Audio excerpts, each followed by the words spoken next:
ভিকারীবাজার বালিকা উচ্চ বিদ্যালয়ের সকল শিক্ষার্থীকে অনলাইন ক্লাসে স্বাগত জানাচ্ছি।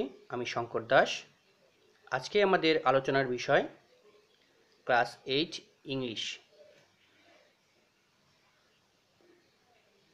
প্রিয় শিক্ষার্থী, আজকে আমাদের আলোচনার বিষয়বস্তুটি হচ্ছে ইউনিট 6 লিসেন 1 বি।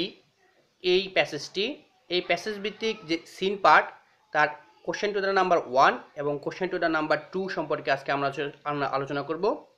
প্রথমেই আমি এই লিসেনের যে কিওয়ার্ডগুলো সেগুলো জেনে নেই, যেগুলো আন্ডারলাইন করা আছে। Close two, fun, lounge, board এবং পেজ নাম্বার 62-তে আছে চেক এবং স্টাম্প।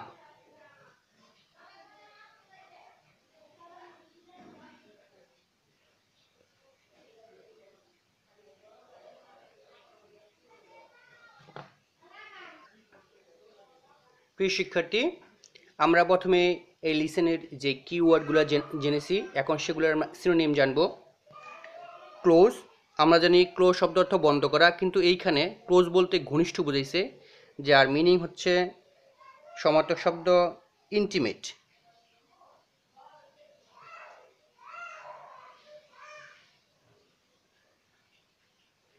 ফান, মজা করা, যার সিনোনিম হচ্ছে জিস্ট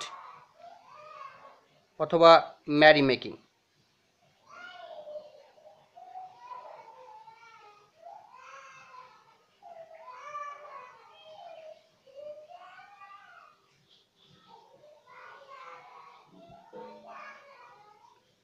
লাউঞ্জ, আমরা জানি লাউঞ্জ মানে ওয়েটিং রুম।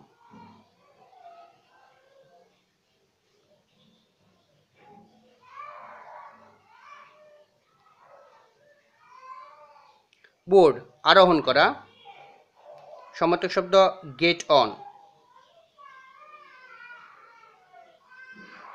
চেক, নিরীক্ষা করা, verify.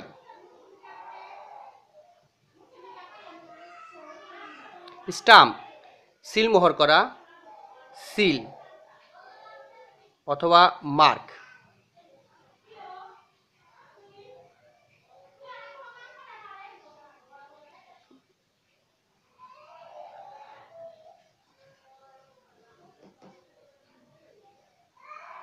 Close, intimate, fun, gist অথবা merrymaking, lounge, waiting room, board, get on, check, verify, stamp, seal অথবা মার্ক।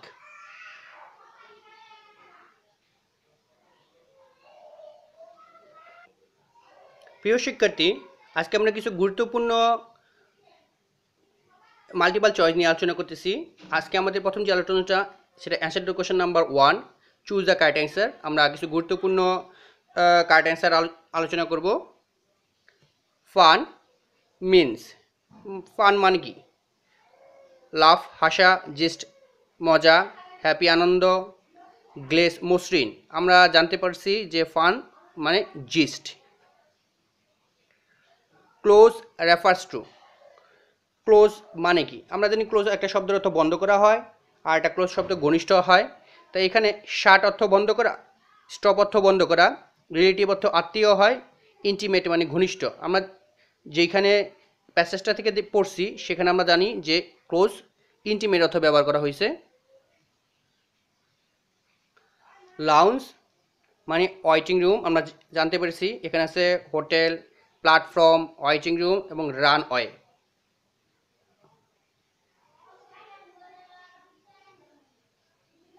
তাহলে লাউঞ্জ বলতে আমরা জানি ওয়েটিং রুম।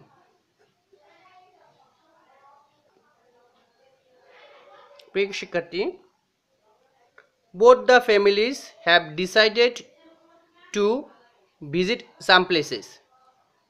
উভয় পরিবার কিছু জায়গা ভ্রমণ করার পরিকল্পনা করেছিল বা সিদ্ধান্ত নিয়েছিল। সেটা ইন দ্য টাউন, শহরে, হিস্টোরিক্যাল প্লেস, ঐতিহাসিক জায়গা, রিলেটিভস হাউস, আত্মীয় স্বজনদের বাড়ি, আউটসাইড বাংলাদেশ, বাংলাদেশের বাইরে। না, সেটা আমরা জানি যে উত্তরটা historical places. Mita as well as her family dash visit. একটা জিনিস মনে রাখবো, যদি as well as যুক্ত থাকে তাহলে সেই ক্ষেত্রে ভার্বটা হবে সবসময় প্রথম যে সাবজেক্ট বা নাউন তার অনুযায়ী। তাহলে Mita third person singular number, এখানে ইজ গোয়িং আছে, আর গোয়িং টু আছে, হ্যাভ গন টু আছে, গো টু আছে। যেহেতু Mita third person singular number, এর সাথে একটাই মিলে, সেটা is going to. Are going to হয় না, হ্যাভ গন টু হয় না, গো টু এটাও হয় না।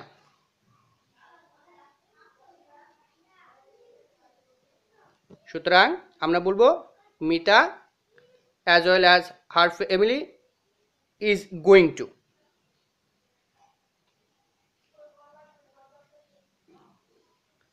The form requires dash information. Form সেইখানে যে তথ্য দরকার হয় সেটা কোন ধরনের?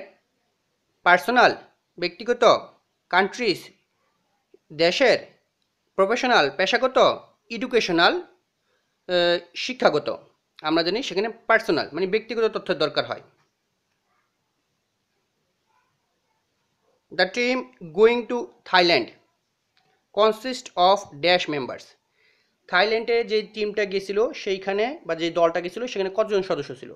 আমরা জানি সেখানে গেছিল মিতা, জারা এবং জারার বাবা মা, মানে মোট 4 জন। Not 3, 5 or 6, it's 4।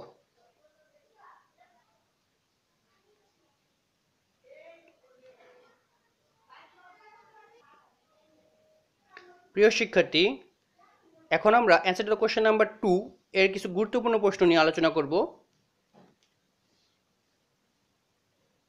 How is the relationship between Zara and Mita? এই কোশ্চেনটার যদি উত্তরটা তুমি খুঁজতে যাও তাহলে প্রথম প্যারার লাইন 3টা, এইখানে তুমি এই তথ্য পাবা। আমরা উত্তরটা লিখবে এইরকম, দে আর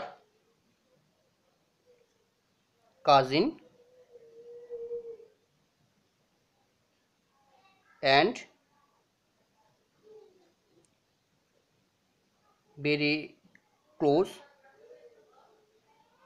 to each other.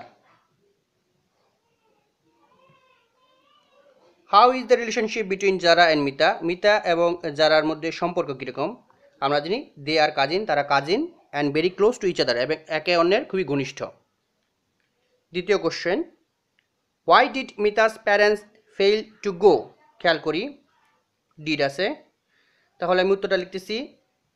আগে অর্থটা জেনে নেই। Why did Mita's parents fail to গো? মিতার বাবা মা কেন যেতে ব্যর্থ হয়েছিল? আমরা উত্তরটা লিখব এইভাবে, Mita's parents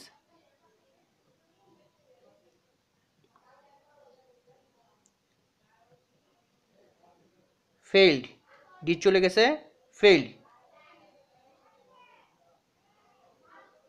failed to go because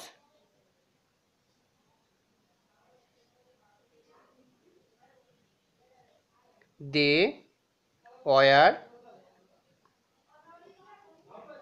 very busy with their work. এই ইনফরমেশনটা প্যারা 1 লাইন 8 পাওয়া যায়। সেইখানে আমরা দেখব যে এখানে টু বিজি লেখা আছে, আমি একটু মডিফাই করে ভেরি বিজি লিখছি।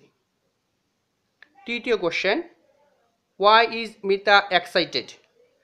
প্যারা 2 লাইন 4 এর ইনফরমেশনটা পাবা, সেখানে কিছুটা মডিফাই করে লিখতে হয় এইভাবে,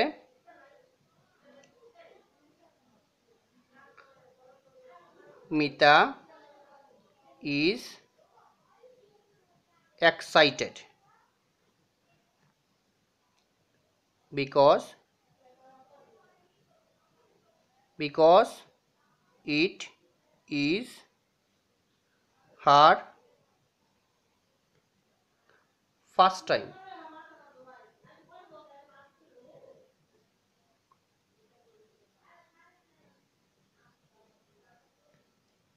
to board a plane. Why is Mita excited? Mita আনন্দিত ছিল কেন? মিতা আনন্দিত ছিল কারণ এটা তার প্লেনে আরোহণ করা প্রথমবার। Mita is excited because it is her first time to board a plane.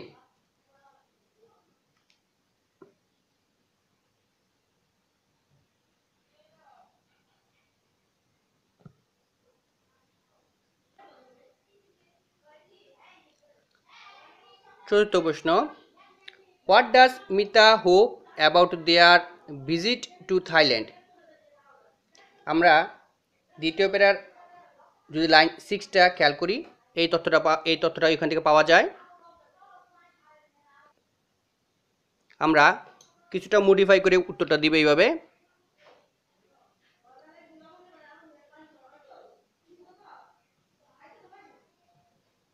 Mita hopes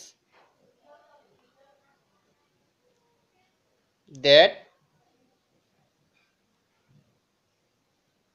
they will have a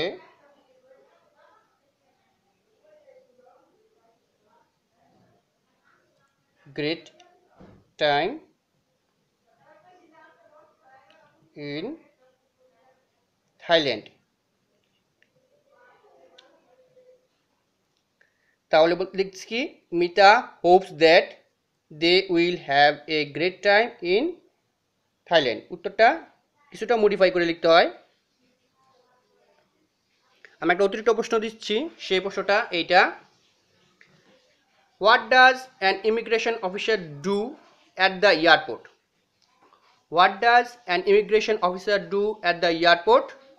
এটা প্যারা 3 লাইন 4-এ এই তথ্যটা পাওয়া যায়। অথবা এই প্রশ্নটা এইভাবেও আসতে পারে, what is the function or duty of an immigration officer at the airport? আমরা লিখব an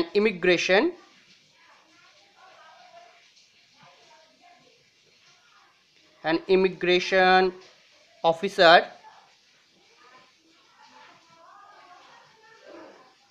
checks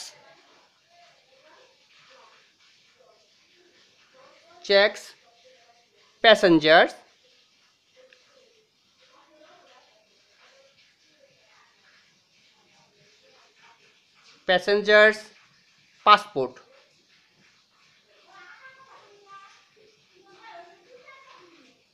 and stamps them.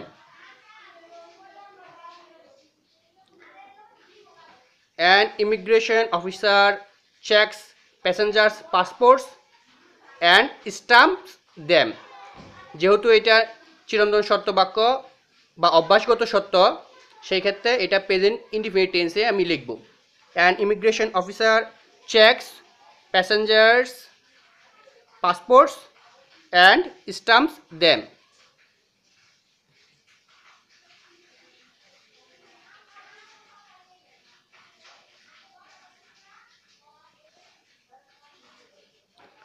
প্রিয় শিক্ষার্থী, যেহেতু আমাদের এটা প্রথম ক্লাস ছিল, তোমাদের যদি কোনো অসুবিধা থাকে তাহলে আমাদের ফেসবুক পোস্টার নিচে যে কমেন্ট বক্স আছে, তোমরা সেখানে আমাদের কমেন্ট করতে পারো। আমরা আমাদের সাধ্যমতো তোমাদের সমস্যার সমাধান করার চেষ্টা করব। আগামী ক্লাস যেটা হবে সেটা সম্পর্কে পূর্ব প্রস্তুতির জন্য আমি আগেই বাসার কাজ কিছু দিয়ে দিচ্ছি। সেটা ইউনিট 6 লেসন 3 এবং লেসন 4A এবং লেসন 5B, এই দুইটা পার্ট পড়বা answer to the question number 3 এর জন্য। আবার বলছি, এই দুইটা part answer to the question number 3 এর জন্য। আমরা আগামী ক্লাসে যে সিন কম্পোজিশনটা নিয়ে আলোচনা করব সেটা হবে ইউনিট 6 লিসন 6C। এইটার আমরা ভালো মতো বাসায় আগে পড়ে নিব। এই সম্পর্কে আমাদের পরবর্তী যে সিন কম্পোজিশন ক্লাস সেটা হবে। সকলে বাড়িতে থাকবো, পড়ালেখার মধ্যে থাকবো, সুস্থ থাকি এই কামনা করে আজকে আমাদের ক্লাস এখানে সমাপ্ত ঘোষণা করছি। শীঘ্রই দেখা হবে।